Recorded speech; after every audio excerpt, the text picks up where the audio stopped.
Simon's pistache and cedar elm and red bud and Mexican plum. There were a lot of people when we got the press release. We wrote it up and put it online, Yeah. and right away there were a lot of people sharing and tagging each other.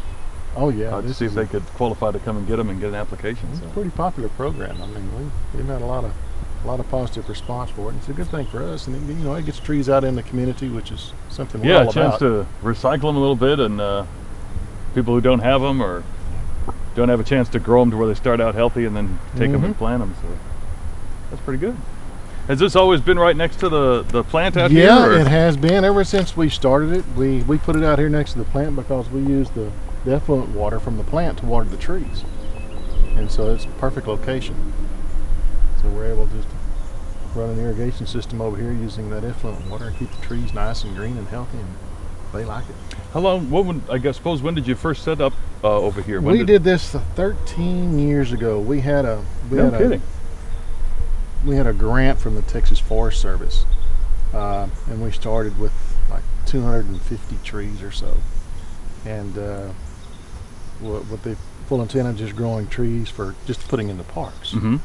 And we thought, this thing is going pretty well. Why don't we expand it a little bit and try to give some trees away to folks here in town, and that worked out quite well, to the point where we kept increasing the number of trees that we have. Now we carry around 12 to 1,300 trees at any one time. Wow. And we try to we get these things when they're real small, like pencil whips. They're like, maybe this tall, big around as your finger, from nursery suppliers, and put them in a pot, and we grow them for 3 years, and at the end of that third year is when we give them away or put them in the parks or donate them to the schools or something like that. So what do you have to do during the 3 years where they're sitting here starting out? Just kind of get them in the sun? Kind of get them in the sun, make sure they stay healthy, make sure the irrigation stays working, because if the irrigation goes down out here, since they're above ground, boy, they burn up pretty quick. So we just keep them healthy, keep them pruned, and keep the deer out of it.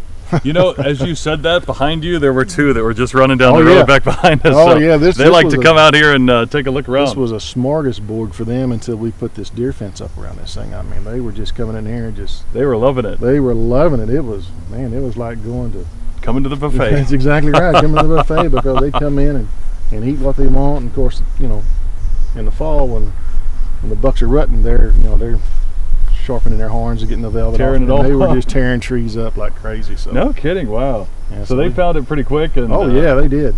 Put the fence up to keep them out. That's something. They just came running out of the trees over there and down the road. Oh yeah. There's a pretty good group of them run up and down this creek bed over here. So. Got the cedar elms here that are part of the Tree for Me program that Val and I are taking a look at. You can see they're growing up strong and healthy right from the get-go, and they'll be in great shape to get planted in lawns or parks or wherever they're needed. But Val, the irrigation system, it's running right through here. So about how much do they release for each of the trees each day, or is it something that happens a couple times a week? Well, it happens every day. We water these trees every day, and we usually put between 10 and 15 gallons of water on a day. Give them a good drink. Since they're sitting above ground, they don't have any reserve capacity in the ground. Yeah, they can't draw from. So we've got to keep them constantly moisture. And you can tell even with that much going in there every day. Oh yeah. You come out here in the morning and the top of the soil's already pretty much dried up, and you can tell it's nice, dark, rich soil down there. Oh yeah, it's good growing medium. So we've got this thing on a timer, and every evening it waters. That's another reason those deer want to come over here. Oh yeah, they can eat and drink at the same time. Eat and drink, run through the sprinklers. That's right. Like a theme park in here. And sycamores and these are an oak.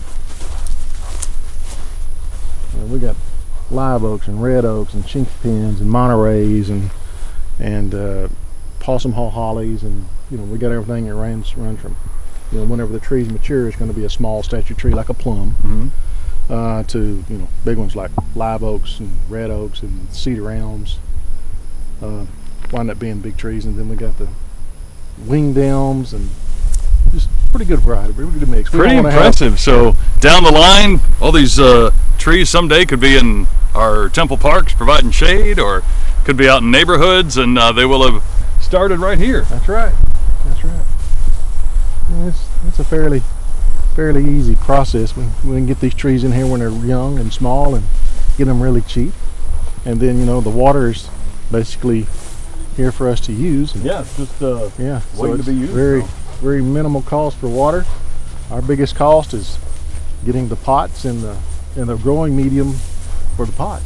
How much of the ones of those pines are in those great big pots? Oh, now those are special cases. Those were built or bought. The pots themselves are probably $400 a piece. Yeah, they look really big. I couldn't imagine. Pretty expensive, and those are Arizona cypress trees are in those pots. And I don't know if you remember, if you were here when they closed down First Street to go across. They stopped First Street from going across the railroad track downtown. Okay. Before that was all done, city manager at the time wanted to have those trees put out there to make the area look nicer until the construction was done. And so all the construction is done, so we've got all these trees now. And so we just took 2 of those out to the Mayburn Center. Okay, yeah. In front of the Mayburn Center on either end of their little portico where you drive through, there's those there. So when we go out in December and do the HEB Feast of Sharing, we'll get to see those 2 trees right out in front of it. Yeah. Pretty neat. Now we're going to know where they came from. Mm-hmm. And so they've kind of moved around the city. We had them downtown there for a while, and we took them out to Salmons Park at the community center out there, and kind of did a line of demarcation between the parking lot and the golf hole over there. Separated a little bit. And now we don't need them out there anymore because they put a net up between. They expanded the parking lot and put a net up, and so we don't need them out there anymore. So we're just holding on to them. That net can catch those. Yeah, they can those catch hook shots. They sure can. Off the tee instead of the pine. So we got a pretty good crop of trees out here. Do you have a regular staff that comes out here and checks on I've got the irrigation 2 guys and everything? that make up my arboriculture crew, my forestry crew, and I've tasked them with keeping this place in good shape. And so they're out here 2 or 3 days a week tending on things and make sure all the water's still working and make sure we don't have holes in the fences where the deer can get in, that type of stuff. So, and really it's, you know, make sure the irrigation system is working and go out and check on it, make sure we don't have any diseases or anything cropping up. If they do, we can take care of it. They come out and do some pruning and trimming and things like that. So they're out here. Yeah, imagine having them check on it regularly. If something like that were to happen, could probably take over a lot of the trees pretty quick if it weren't. It sure can. But this is a pretty good tract of land. I think it's all the way back here to the wastewater treatment plant. And you can see we got trees of all ages and all sizes in here, so it's pretty good. And after you do the 250 or so trees with the Tree for Me program, does that like free up rather some of the space out here? It does free up space, and this fall we'll go ahead and order another 250-300 trees and put them in the rotation, and 3 years from now we'll give 250 of those away. So there's some planning involved too with which sections of the place have the trees that are ready to go out in the program and which ones are still growing up and getting ready to be taken out. Yeah, you see this row right here, that's Chinese pistache. So those are some of the ones that we'll give away this fall. I mean, those are pretty nice trees, man. You go someplace and buy a tree like this, it's $65–$75. I mean, those are nice trees. Or depending on which nursery or stuff like that you go to, you end up paying a lot more than filling out your application with your temple address and qualifying to take one of these. Our guys will get out here and get the weeds out of the pots. These are the red buds. And both rows over here, so it'll be nice. People are always happy. I mean, people come. Most of the giveaways I've seen have been, little bitty trees. Come just sleeve or something just like that.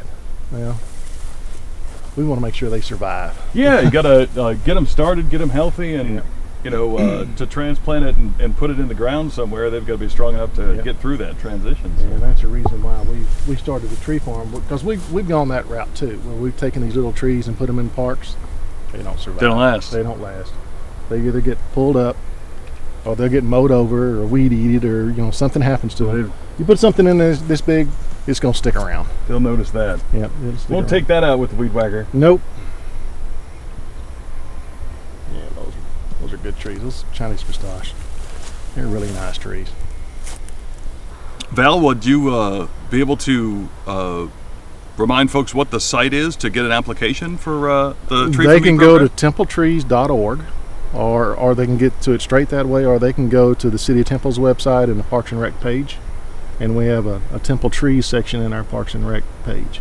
And so they can get it right there, fill out the application.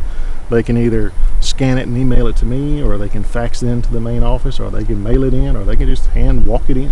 Come on down with it. Come on down. And there's a September deadline in there somewhere. Yeah, in there. the last day of September. Okay. Is when we cut off the applications, and then we'll go through the applications the first week or so in October, and see who we get trees to. Fill out an application and have the means to come and pick up the tree, and you'll be all set. It's a painless process. I mean, they just pull in just like we came in, go up here and turn around. We'll check them in when they come in and make sure who they say they are, Sure. and make sure what tree they want. And they go up here and turn around. They come back over here. Our guys will come and load the tree up for them, and they're gone. There it is. Yep, it's pretty easy. Very cool. Yeah, it's a good program. Well, we had seen that, and we saw the audience reaction to it on our websites, and we thought, I wonder how many people really know how big it is and how long it's been here, and so we thought we'd come out and take a look today. So thank you very much for walking us around. You bet. Anytime. Enjoy talking about trees. Somebody better have a big truck they come to get these. It's not going to fit in the hatchback. Yep, and they better not have to go under too many low bridges to get it home. Have to stand it up and lean that thing back somehow. And my guys enjoy this program that we do. I always have more volunteers from my crew than I need. Oh yeah, So that's great. It's a win-win for everybody. Everybody comes out, they're happy to get a tree. Our guys are happy to help folks out. So.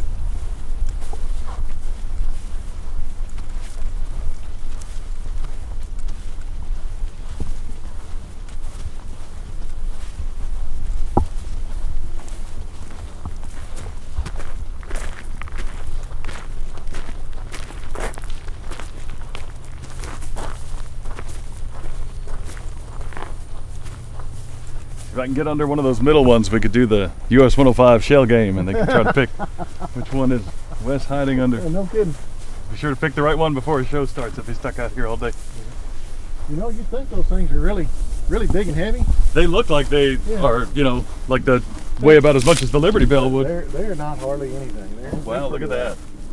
They probably don't weigh 20 It's like pounds. playground equipment almost. Yeah. Wow. Although I lift too many of these up, maybe something will come out from. Yeah, like I say, you might you might disturb somebody under one of those. Good. Little guy creeping out of there. Yeah. They're considerably heavier whenever you put the dirt in I'm the sure. trees. Yeah. I mean, it takes a forklift to Then move it'd these be things around.